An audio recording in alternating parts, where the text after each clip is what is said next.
Pues quisiera orar y luego entrar en lo que vamos a ver para esta noche. Vamos a orar y luego vamos a entrar al estudio. Señor y Padre Dios, te doy gracias por lo que has hecho para con nosotros, tus favores. Gracias, mi Dios, por el día que hemos tenido, la enseñanza, predicación de la mañana.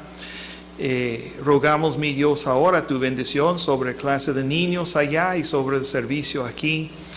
Y rogamos, mi Dios, que use tu siervo para bien en la vida de otros, pues es tu palabra, no es nada de él, es tuyo, tu espíritu y tu palabra que obra en todos nuestros corazones. Y así pedimos, mi Dios, que uses tu palabra para hablar a cada uno de nosotros, que tomes control y des expresión en estos pocos minutos que tenemos juntos, en nombre de Jesucristo. Amén.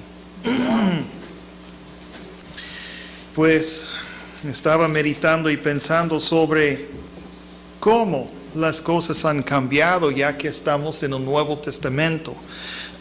Hemos visto desde el Antiguo Testamento, desde prácticamente la creación y todo lo que pasó y los pactos, y ya el nuevo pacto que pues es progenitor, por decirlo así, del Nuevo Testamento en cierta manera, y todo eso que viene. Y estaba meditando cómo están las cosas diferentes, cómo han cambiado, qué hay de diferencia entre nosotros y ellos, por qué nosotros no hacemos lo que los judíos de antiguos tiempos hicieron, porque ciertamente, como se ha mencionado, no hacemos las mismas cosas, no hablamos de la misma manera. Nosotros no tenemos que llegar a Jerusalén de ofrecer sacrificios. Ellos en aquel entonces no andaban diciendo que si ya habías aceptado a Cristo en tu corazón. Eran cosas muy diferentes. Entonces vamos a ver un poco de eso. Y un punto que quiero pues hacer al entrar al tema es cómo las cosas han cambiado. En parte es la vista de Dios mismo, cómo vemos a Dios ahora. Ahora sabemos, y la Biblia nos declara, que Dios es uno en tres personas, Padre, Hijo, Espíritu Santo. En el Antiguo Testamento no se sabía eso de esa forma. Claro que hay evidencias de que sí tenía la Trinidad, que sí existía. Si quieren ir conmigo a Génesis 1, van a ver, cuando menos uno. Les voy a llevar donde hay una demuestra de eso. Génesis capítulo 1, versículo 26. Génesis 1, versículo 26, y les suplico que si usted tiene Biblia, ve a alguien que está visitando o que no trae Biblia, que usted puede o prestar o sentarse al lado de la persona para que comparte, para que pueda seguir. Génesis 1, 26 dice: entonces dijo Dios, ¿qué es eso? Hagamos. A ver, cuando decimos hagamos, ¿eso es como de una persona o más que una persona? Interesante. Dijo Dios, hagamos. Estamos hablando de la creación, Dios está creando y luego dice, hagamos al hombre a nuestra imagen, conforme a nuestra semejanza. Entonces, desde aquel entonces podemos ver que Dios, aunque Dios es uno, pero aún así son tres en uno. Entonces podemos ver, dice, hagamos al hombre a nuestra imagen. Génesis 11.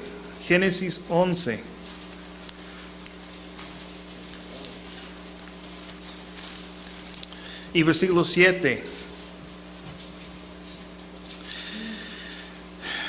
Voy a leer 6 nomás para dar el trasfondo. Dice, y dijo Jehová, he aquí el pueblo es uno, y todos estos tienen un solo lenguaje, y han comenzado la obra, y nada les hará desistir ahora de lo que han pensado hacer. Versículo 7, ahora pues descendamos y confundamos allí su lengua, no como de una persona, sino de varios. Y por eso dice que su nombre en hebreo le llama a Dios Elohim. Elohim, referencia a más que uno, plural. Entonces, ahí vemos la pluralidad de Dios, quien es uno, porque en Deuteronomio, ¿qué dice? En Deuteronomio 6, ¿verdad? Dice, oye Israel, Jehová vuestro Dios, Jehová uno es. Y es cierto, no está mintiendo, Dios es uno. ¿Cómo puede ser tres en uno? Bueno, vayan conmigo a 1 de Juan 5, 1 de Juan 5.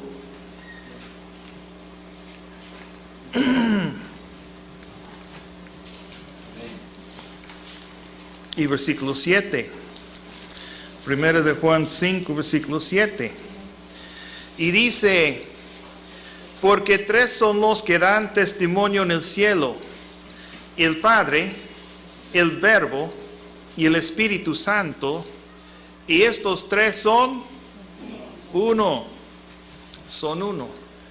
Dios es uno en tres personas. En esta noche, gracias hermano, no voy a dedicarme a tratar de explicar en el mensaje todo eso, no es realmente el punto, pero simplemente para decir y afirmar. Uno de los motivos por los cuales estamos teniendo algunos de esos estudios es realmente para afirmar algunas de las grandes doctrinas de la fe. Que aquí creemos en la Trinidad de Dios. Dios es Padre, Hijo, Espíritu Santo, y esos tres son uno. La Trinidad, eso afirmamos, es bíblico, ya lo vimos en varios lugares, y si eso no fuera necesario, podría llevarle a Mateo 3, 16 y 17, donde también menciona, y se puede ver, es el bautismo de Cristo, se ve a Cristo en el agua, el Padre está hablando desde el cielo, y desciende luego paloma, ahí están, Padre, Hijo, Espíritu Santo. Entonces se ve claramente la Trinidad presentada por nosotros ahí.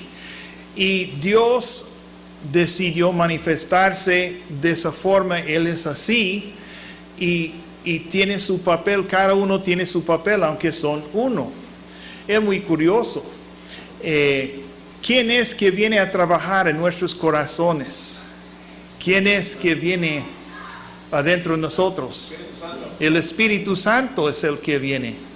La Biblia dice que el Espíritu Santo no habla de sí mismo, no viene a levantarse de sí mismo o a hablar de sí mismo, siempre habla del Hijo, de Cristo.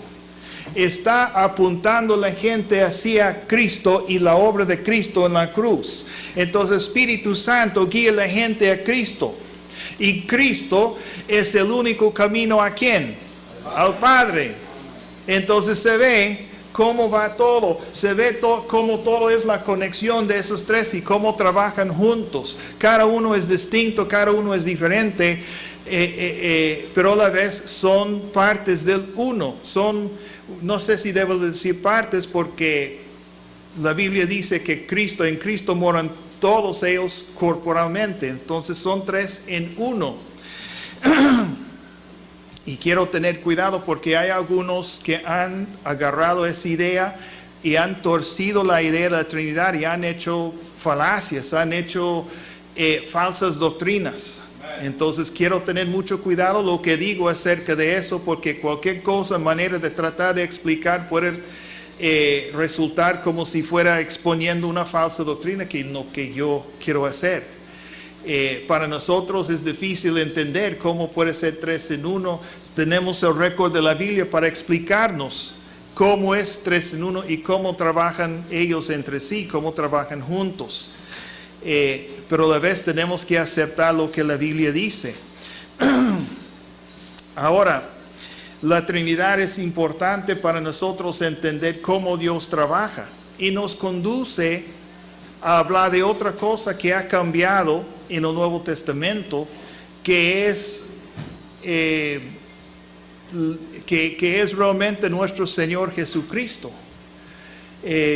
Para poder explicar eso, podemos hacer también un pequeño estudio y vamos a ver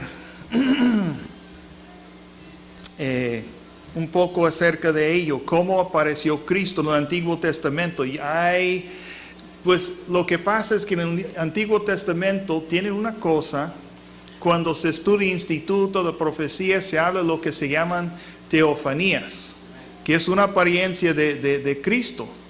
especialmente en el Antiguo Testamento, está hablando sus apariciones antes de ser encarnado aquí en la tierra en carne, habla de él. Vamos a ver un poco de cómo apareció él. Vayan conmigo, 1 de Corintios 10. 1 de Corintios capítulo 10.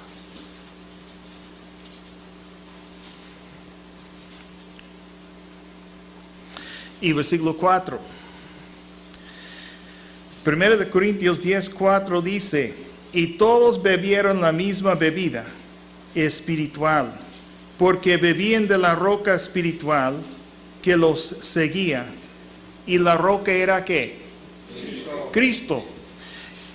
Pablo aquí está escribiéndoles acerca de Israel en el desierto y está sacando verdades espirituales de ese tiempo y conectándolo con lo del Nuevo Testamento. Número 1 dice, versículo 1, porque no quiero, hermanos, que ignoréis de que nuestros padres todos estuvieron bajo la nube, todos pasaron el mar. ¿Cuál mar pasaron los israelitas? ¿Cómo se llamaba el mar? Rojo, rojo como sangre. Y todos en Moisés fueron, ¿qué? Bautizados en la nube y en el mar. Es como una prefigura de que uno es salvo por la sangre de Cristo y uno es bautizado. Somos bautizados para Cristo, bautizados en Él, bautizados en su muerte, si leemos el libro de Romanos. Y todos comieron el mismo alimento espiritual y todos bebieron la misma bebida espiritual, porque bebían de la roca espiritual que los seguía, y la roca era Cristo. La roca era Cristo. Entonces podemos llegar a entender por qué les fue tanto pecado para Moisés y Aarón pegar a la roca con su vara. Porque le dijo nomás habla y se va a salir agua. Y ellos pegaron. Y por eso ellos también recibieron castigo de parte de Dios. Vayan conmigo a Éxodo capítulo 13. Éxodo 13.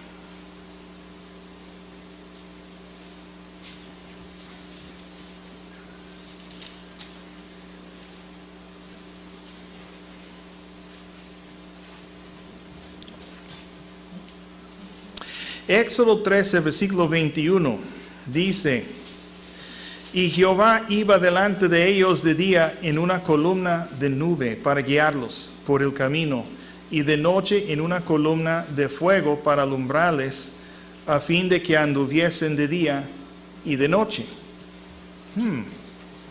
Jehová estaba ahí. Vayan conmigo a Génesis capítulo 18. Génesis capítulo 18. Dice, después le apareció Jehová en el encinar de Mamre, estando él sentado a la puerta de su tienda en el calor del día, y alzó sus ojos y miró he aquí 3 varones que estaban junto a él, y cuando los vio salió corriendo a la puerta de su tienda a recibirlos y se postró en tierra. Ahora este es Abraham que está en su tienda y le apareció a él Jehová. Habían 3 varones, 2 resultan ser los ángeles que van a Sodoma, pero el otro se identifica así, inclusive así lo llama Abraham, lo identifica en esa forma, lo reconoce de esa manera como Dios. Entonces Dios aparece en una manera visible, y hay otros más que podemos ver. Por ejemplo, en Jueces capítulo 6, Jueces capítulo 6 podemos ver cómo Dios aparece en Antiguo Testamento. En Jueces 6, versículo 12. Esto usa una frase que es importante. El ángel de Jehová, dice, y el ángel de Jehová se le apareció, Jueces 6:12, y le dijo, Jehová está contigo, varón esforzado y valiente. Y Gedeón le respondió, Señor mío, si Jehová está con nosotros, ¿por qué? Y así. Ahí está, y luego versículo 14 dice, y mirándole Jehová le dijo, ve con esta tu fuerza. Entonces el ángel de Jehová, muchas veces en la Biblia, en el Antiguo Testamento, es una referencia a una teofanía, que Cristo apareció en su forma todavía como glorificada, antes de estar en carne como nosotros. Así apareció en varias maneras para hablar con Israel y presentarse delante de ellos. Podemos ver cómo Cristo apareció para guiar, tuvo varios efectos, ¿verdad? Varios impactos para ellos. También apareció en la flama de la zarza, que no se consumía, y habló con Moisés. Entonces, en varias maneras, Cristo aparece a su pueblo en el Antiguo Testamento. Entonces, no es la primera vez que aparece. Pero Cristo hace algo nuevo cuando llegamos al Nuevo Testamento. Hay algo nuevo y completamente distinto cuando llegamos al Nuevo Testamento. Algo que no había hecho antes.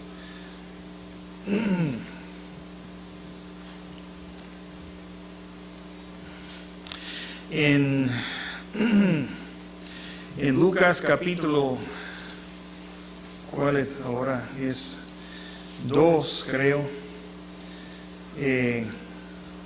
Es donde dice que así llamaría, es una profecía donde le llama Emmanuel, que traducido es Dios con nosotros. Cuando Cristo vino, nacido de una virgen, como fue profetizado desde muchos 700 años o más antes de su tiempo de nacer, cuando nació ya vino como nosotros. Ya apareció, eso es algo también nuevo que no había pasado antes, que Dios se dignaría de venir a la tierra, no solamente apareciendo una forma glorificada para hablar con uno y luego desaparecer, sino vino a nacer y experimentar los rigores del nacimiento, rigores de ser un bebé y crecer y pasar por todo lo que nosotros pasamos. Él vino para experimentar todo eso. Él vino, dice la Biblia en otra parte, para experimentar la muerte, para librarnos a nosotros de la muerte. Él vino para caminar en los caminos de nosotros, para que Él pudiera experimentar todo eso y por ese medio librarnos del pecado, porque Él fue sin pecado. Él sufrió esos calores, tiempos de humedad donde su ropa se le pegaba.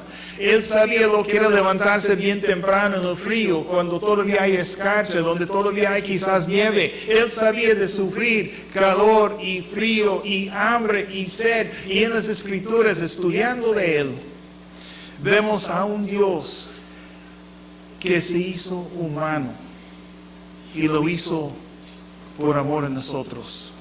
Él vino aquí a este mundo para traer una gente para sí, para redimir una gente para sí. Dice, no nada más voy a mandar desde afuera, desde arriba, como Dios que habla y uno dice, pues no sabe Dios lo que nos pasa, si Él sabe. Pero él supo en una manera nueva y muy distinta cuando Cristo dejó su trono y vino a la tierra y caminó entre nosotros, caminando, andando, comiendo con nosotros y como nosotros y viviendo entre nosotros. Eso le dio un perspectivo muy diferente. Y Él profetizó eso, que iba a venir. ¿Y por qué lo hizo? Porque Él quiso mostrarnos un mejor camino. Sí quiso poner un ejemplo. Muchos dicen muchas cosas de Cristo, y es cierto. Vino a hacer milagros, sí. Vino a dar validez a su reclamo al reino, sí. Y como rey que podía hacer milagros, sí. Hay muchas cosas que se dicen de Cristo, pero lo más importante es que Él vino a padecer la muerte para librarnos de la muerte y pagar el precio para librarnos del pecado, pagando un precio que Él no debía. Cristo mismo vino y estaba tentado, y hasta por el mismo enemigo fue tentado. ¿Cuántos de ustedes pueden decir, el enemigo vino a mi recámara y estaba tentándome? Ahí estaba, parado ahí, me estaba intentando. Muy pocos de nosotros hemos visto a Satanás en forma visible, pero Cristo lo vio. Cristo lo enfrentó y tuvo su lucha con Él, como pocos de nosotros hemos tenido. Y Él vino para mostrarnos, para librarnos. Él vino a estar con nosotros para poder Él decir, yo sé por dónde andan ustedes. Yo no estoy mandando como uno que nunca ha sabido, y nosotros todos yo creo que hemos tenido patrones que vienen de riqueza, de privilegio, y nosotros si estuvimos abajo decimos, haz esto, haz otro, y decimos, ese señor nunca ha tenido una pala en su mano, no sabe qué es trabajar con pala en el calor, ni le interesa, nada más quiere mandar. Pero tenemos un Dios que sí sabe lo que es trabajar con sus manos, sí sabe lo que es sudar, y tiene por eso compasión de nosotros. Yo doy gracias a Dios que tenemos un Dios que sabe en dónde andamos. Sabe porque fue en todo punto tentado, así como nosotros, mas sin pecado. Él fue tentado, entonces Él sabe lo que nosotros sentimos, sabe lo que es la tentación de pecado en nuestra carne, Él sabe en dónde andamos. Tenemos un Dios que vino tan cerca a nosotros y quiso caminar con nosotros y quiso estar entre nosotros. Alguien ha dicho esto, algunos de ustedes a lo mejor, quizás todos han escuchado este ejemplo. Alguien lo ha comparado a uno que está mirando a una colonia de hormigas que están trabajando y haciendo todo su colonia ahí en la tierra, y sabe que van a venir con máquinas y van a cortar la tierra, van a formar la tierra y esa colonia se va a destruir. Entonces hay que avisar a esas hormigas que se vayan de ahí, porque si no se van a destruir. ¿Y cómo le va a hacer? Uno ha parado ahí sobre ese montón de donde viven las hormigas y tratando de decirles, oye, que se vayan de aquí. ¿Y ellos qué? ¿Qué le van a escuchar uno? Que uno tratando de hablar con ellos.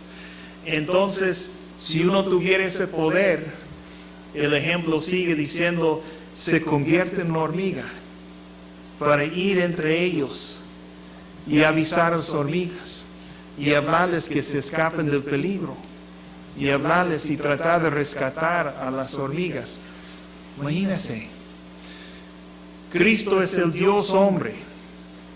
A beneficio, a nuestro ejemplo sería casi como Dios hormiga, ¿verdad?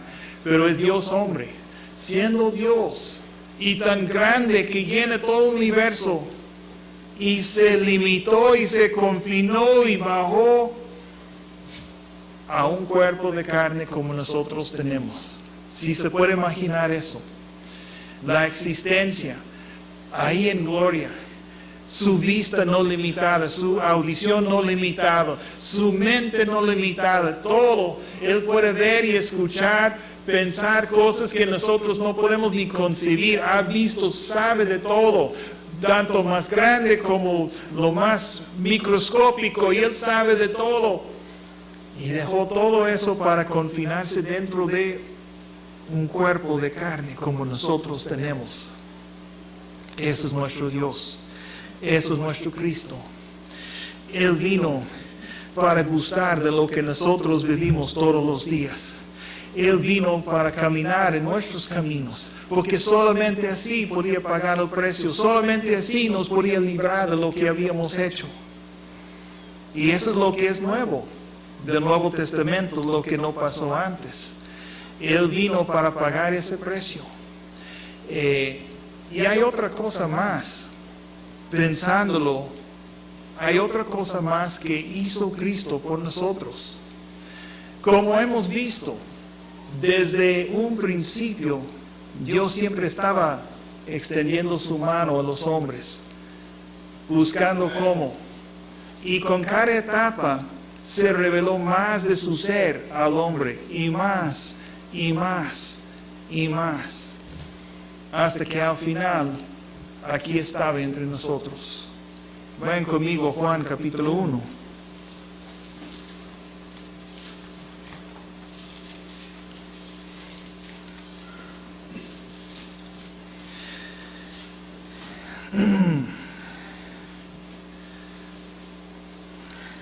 Dice versículo 14, y aquel verbo fue hecho carne y habitó entre nosotros, y vimos su gloria, gloria como del unigénito del Padre, lleno de gracia y de verdad. Habitó entre nosotros y vimos su gloria. Está hablando del Monte Santo, cuando se reveló, fue transformado ante ellos.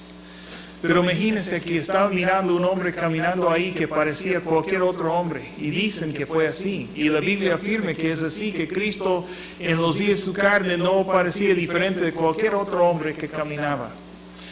Ahí estaba él y ahí caminaba. Yo no creo que Cristo fue como lo pintan, con su pelo larguito así y como y hablando suave, así. Yo no creo que Cristo hablaba así como pintan a Cristo, muy acá, muy diferente, y si me permite la palabra, algo efeminado. Y eso es algo que los pintores clásicos de tiempos medievales han pintado a Cristo, han puesto ese aspecto a Él, pero no fue así. Cristo fue un hombre. Es interesante, como ustedes saben, que obviamente muchos de los militares aquí son católicos, obviamente como mayoría de la población de México es católica.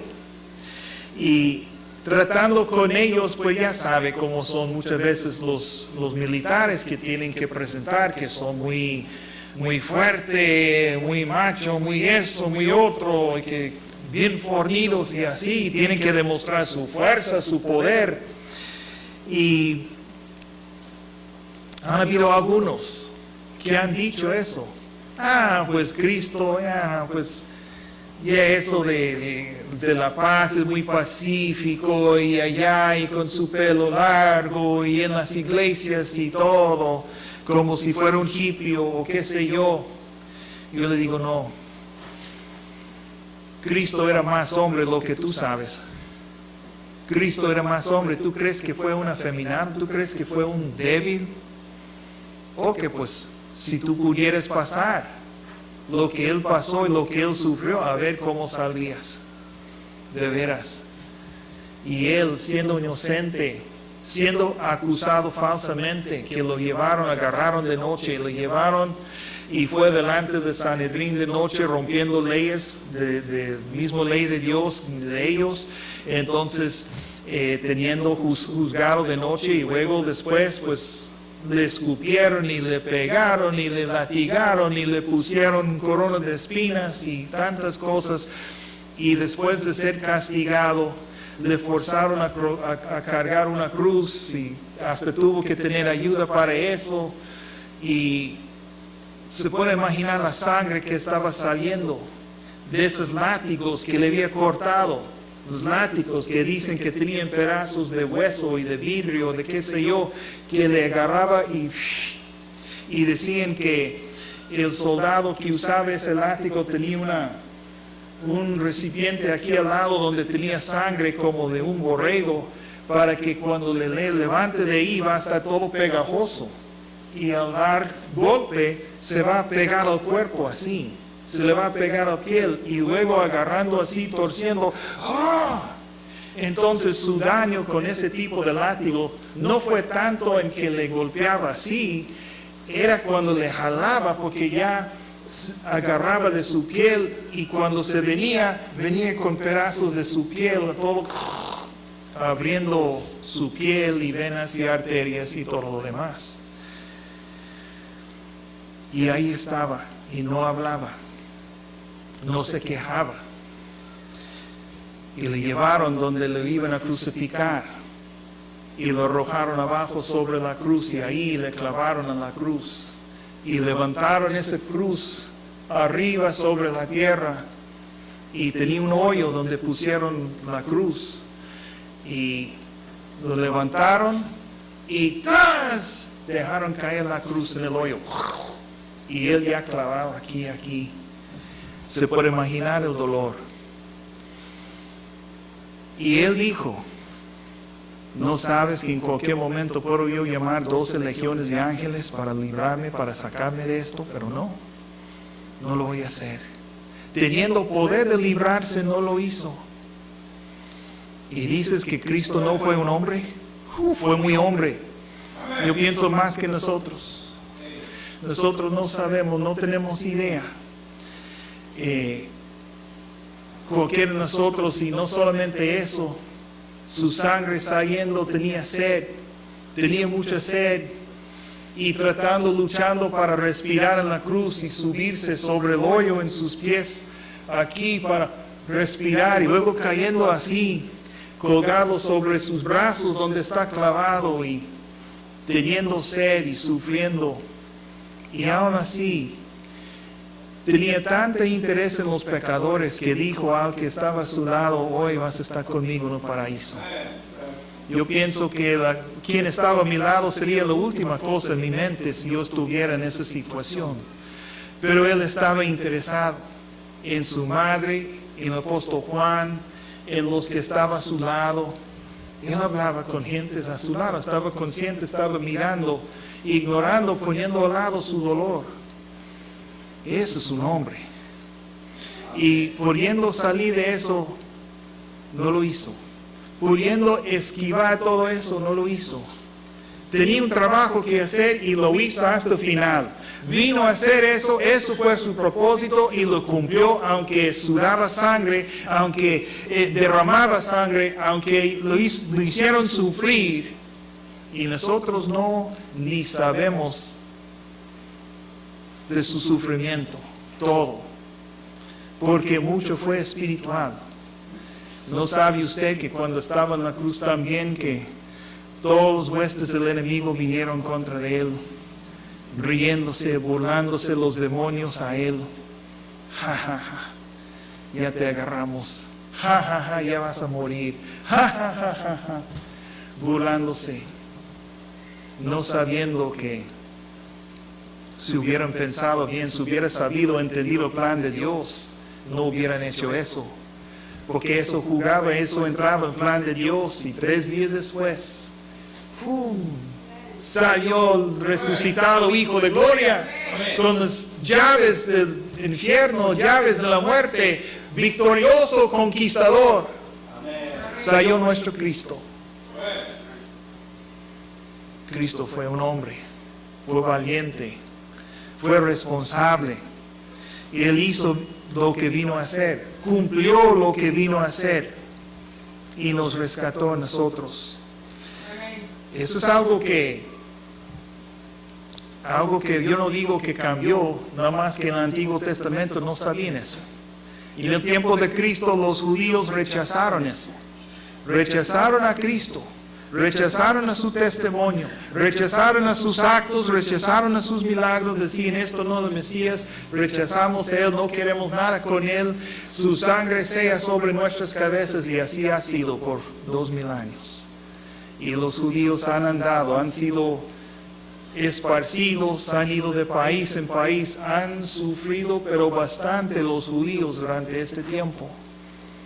Y todo para traerles un día poder entender que este que viene es su Mesías. Y Cristo va a venir. Y esta vez cuando venga, ellos van a reconocer que sí es su Mesías. Y van a entender la gravedad de lo que habían hecho, porque van a ver en sus manos los hoyos y van a reconocer, ese es aquel que ellos habían rechazado antes y que le habían matado. Eso sí fue su Mesías. Van a entender. Y sí, todo esto tiene que ver con la profecía, todo esto tiene parte con la profecía. Es muy importante entender quién es Cristo, quién fue. Es por eso en 1 Timoteo 1:17 es llamado Rey de los siglos. Rey de los siglos, pasado, presente, futuro. Él es Rey, como habíamos visto la semana pasada. Él es Rey sobre todo. Y todo esto fue planeado desde tiempos antiguos. Vayan conmigo a 1 Corintios 2, versículos 7 y 8. 1 Corintios 2, versículos 7 y 8.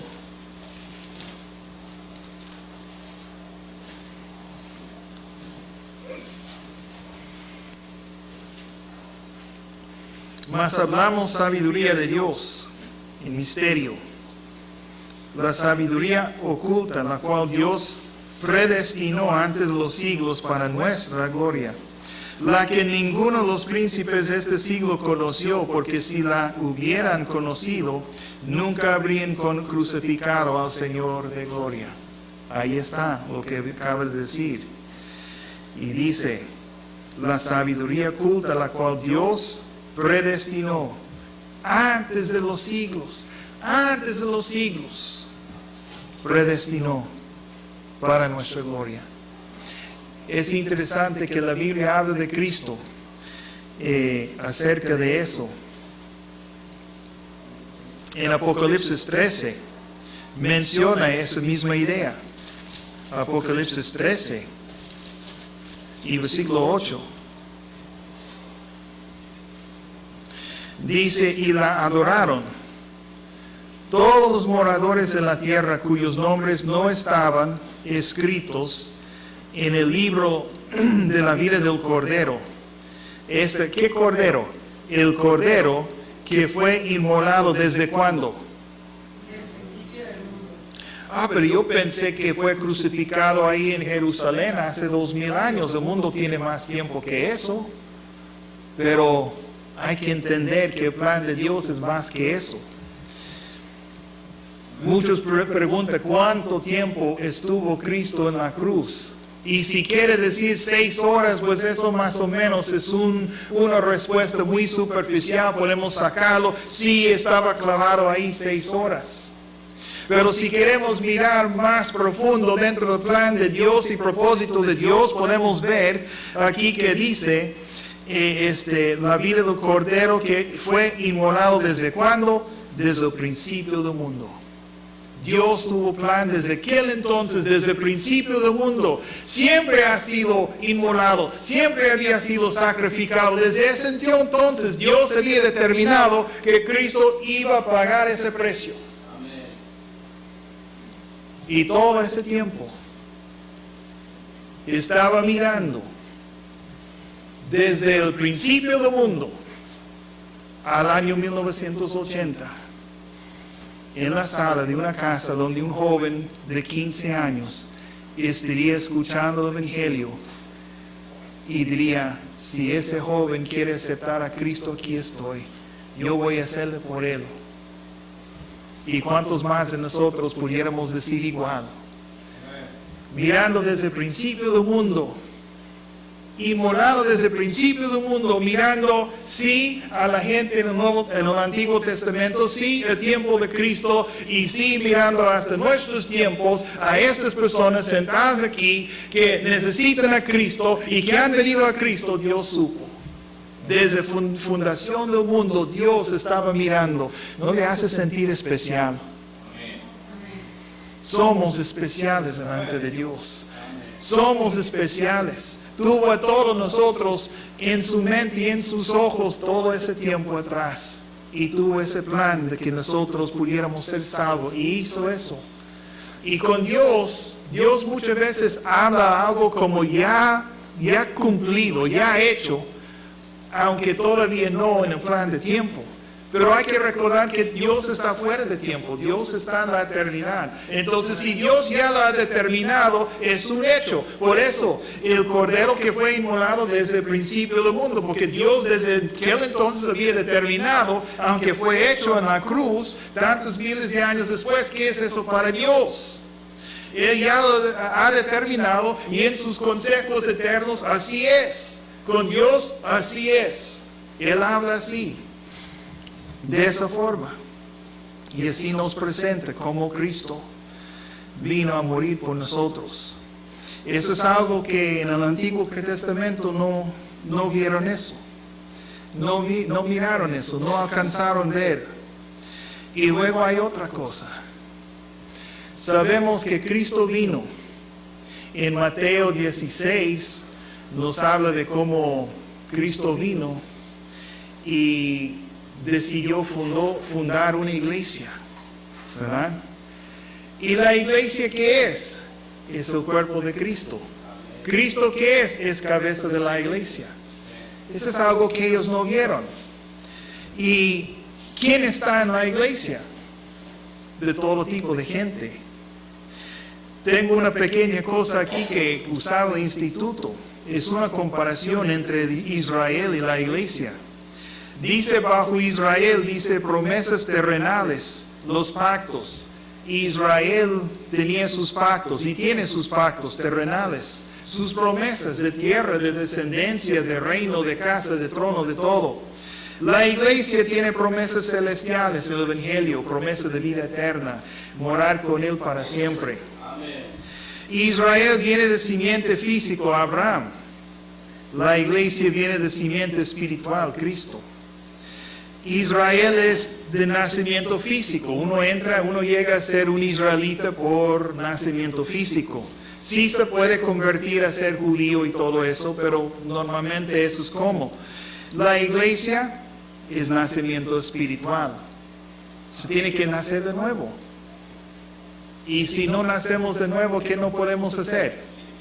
No podemos ver el reino de Dios. Entonces la iglesia es muy diferente que Israel. Es algo nuevo que Dios hizo para alcanzar a los gentiles. Israel es una nación. La iglesia es de todas las naciones. Dios tomó de todos y quitó la pared de separación en medio, haciendo un pueblo de todos, una nueva obra. Y eso también es hermoso. Donde hubo enemistades, Él quitó la enemistad de en medio por la obra de su cruz, por la sangre de su cruz, e hizo de todos. Ya podemos estar en una sola iglesia. Pueden haber hebreos, pueden haber árabes y palestinos, pueden haber mexicanos, pueden haber estadounidenses, pueden haber europeos, pueden haber esquimales, pueden haber gentes de Sudamérica, pueden haber de toda clase de gente. Y donde antes quizás hubo enemistad, antes quizás hubo perjuicios entre ellos, uno no les gustaba a otros, y unos miraba mal a otros, y unos se creían superiores a otros. En la iglesia somos iguales.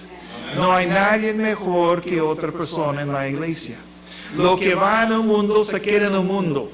Su forma de pensar torcido por Satanás, pues ahí queda en el mundo. Aquí reina el amor. Aquí reina Cristo. Y usted puede mirar alrededor y ver. ¿Ya ve a esa gente? ¿Usted ve a alguien que a usted no le cae bien? Le voy a decir algo, quizá le va a sorprender. El mismo Cristo que compró salvación a esa persona. También dio su vida por esa persona. Entonces nadie tiene derecho a mirar mal a otra gente, porque Cristo vino a ser todos uno. Ya en Cristo, ya en la iglesia, ahí estamos parejos, estamos unidos, una nueva familia. Y sí, ahí en el cielo así va a ser también. Cuando llegamos al cielo un día, va a haber gentes en Cristo que van a venir a saludarnos, a recibirnos. Y va a haber gente de Alaska y de Canadá y gente de Sudamérica y africanos y gente de Indonesia y de todos los lugares donde la gente han sido salvos. Gloria a Dios. Y cada quien su historia. Algunas van a ser historias muy dramáticas, porque algunos de ellos han tenido que pagar con su vida. Me hace pensar. Yo no sé cuántos de ustedes han escuchado del capitán Gardiner. Era un inglés y él quiso ser misionero. Si hubo un hombre fracasado, yo diría que fuera él en el principio. Y quizás uno mira toda su vida y dice, no, pues él nunca logró nada. Se fue a África, creo, primero, y pero algo pasó con los gobiernos que hubo ahí y les echaron ellos afuera antes que podía ser mucho. Luego fue a otro lugar y ahí tampoco hubo problemas y no podía seguir. Y luego quiso ir a un lugar que se llama Patagonia en Sudamérica y tuvo un corazón por esos indígenas que están ahí. Esa gente no quisieron nada con nadie. Ellos eran muy malos, muy bravos. Y nadie podía nada con ellos. Y él tuvo un corazón para ir a testificar a ellos, ir a dar testimonio de Cristo, ganarles para Cristo. Tal fue su carga que fue a Inglaterra, levantó los fondos que pudo, encargó unos barcos y se fue ya ahí en el sur de lo que hoy en día es el sur de Argentina, como Tierra del Fuego. Bueno, llegó allá, él había encargado que ellos iban a ir y les iban a bajar con su comida y luego 6 meses vendría otro para traerles más comida, para volverles a abastecer, estando ahí en el lugar donde estaba, en Tierra del Fuego. Bueno, pues llegaron y no pudieron hacer contacto con los nativos, no estaban.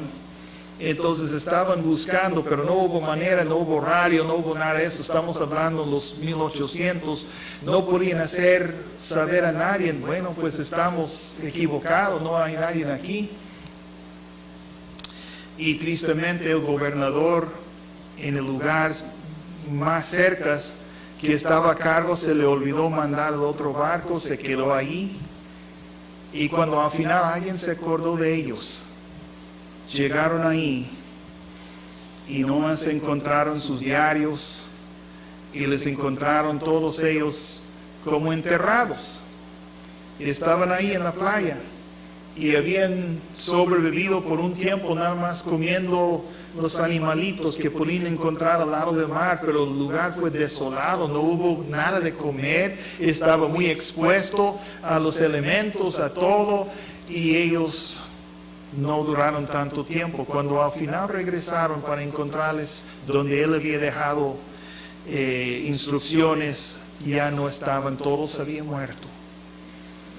Y mucha gente dijeron que fracasado. Qué tonto para hacer una cosa, gastar todo su dinero y esforzarse tanto, no más para ir a un lugar así desolado, a una gente que nadie quiere ver salvo de todos modos, quién sabe dónde están, si ven a uno le van a querer comer, y quiso ir, gastó su todo, fue allá y al final murió en esa isla olvidado. Qué desperdicio, qué tontería. Pero la cosa es que Dios usó eso, y hubo otra gente que sí fueron. Hicieron contacto con esos indígenas y sí los empezaron a ganar para Cristo. Algunos de ellos fueron llevados a ser educados en Inglaterra y hubo una obra grande que empezó a crecer y hubo una conciencia alrededor del mundo, los cristianos alrededor del mundo, por causa de la muerte de ese hombre. Entonces no fue en vano, no fue en vano. Uno diría, qué sacrificio. Quizás muchos en el tiempo de crucifixión de Cristo dirían, qué necio, qué tonto ese sacrificio de Cristo, pero no fue así. Y muchos desde aquel entonces han muerto así, han dado sus vidas, se han sacrificado para que otros puedan saber.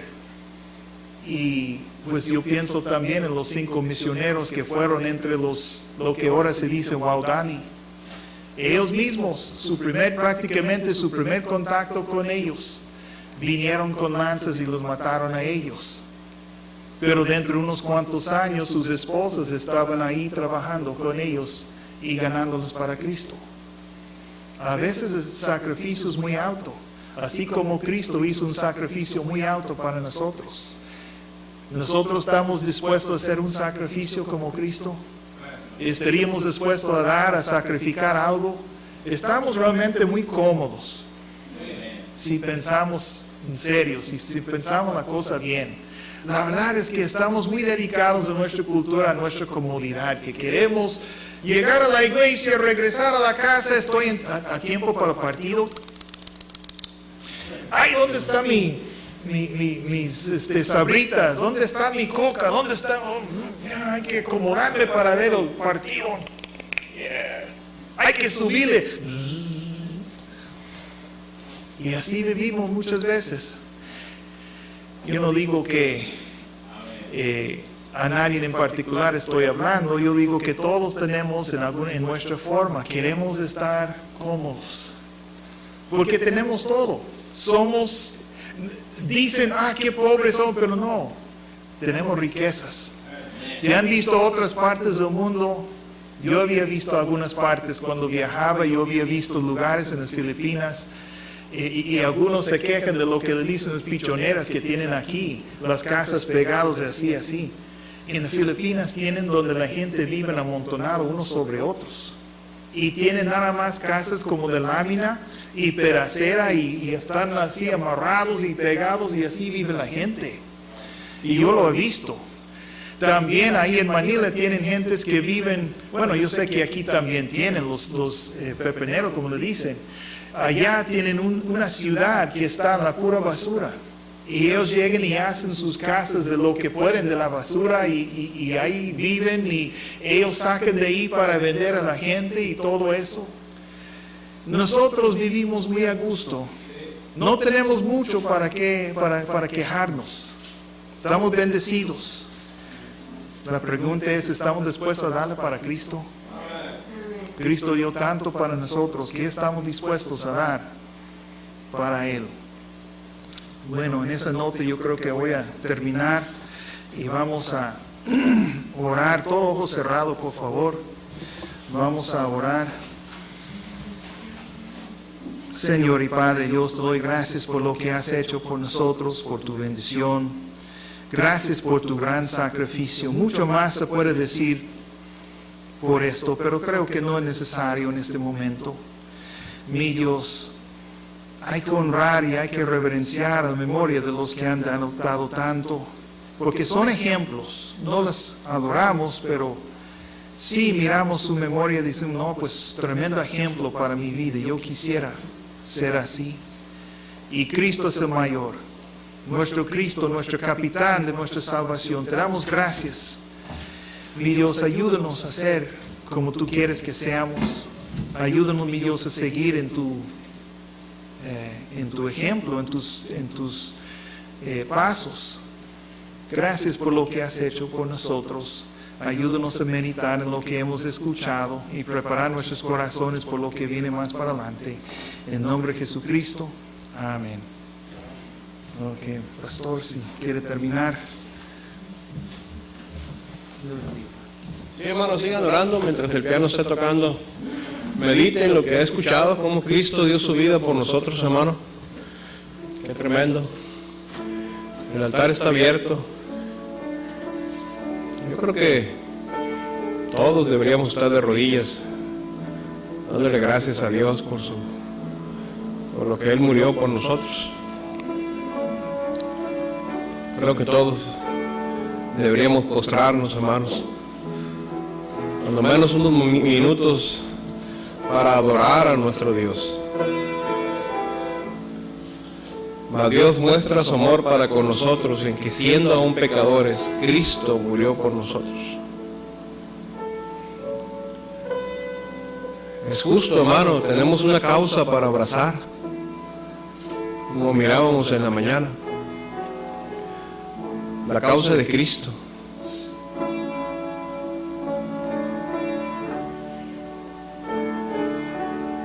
Señor, te damos gracias en esta tarde.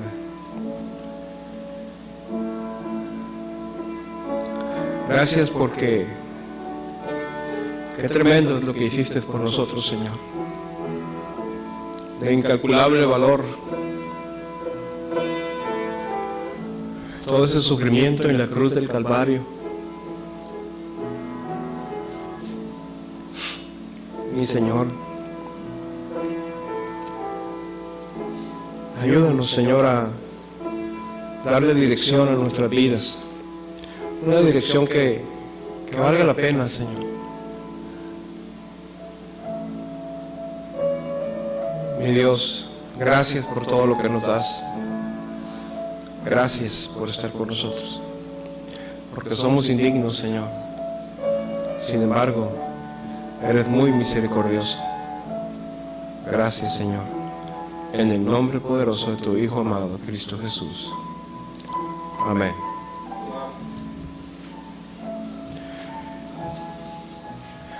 Qué bueno es el Señor, ¿verdad, hermanos?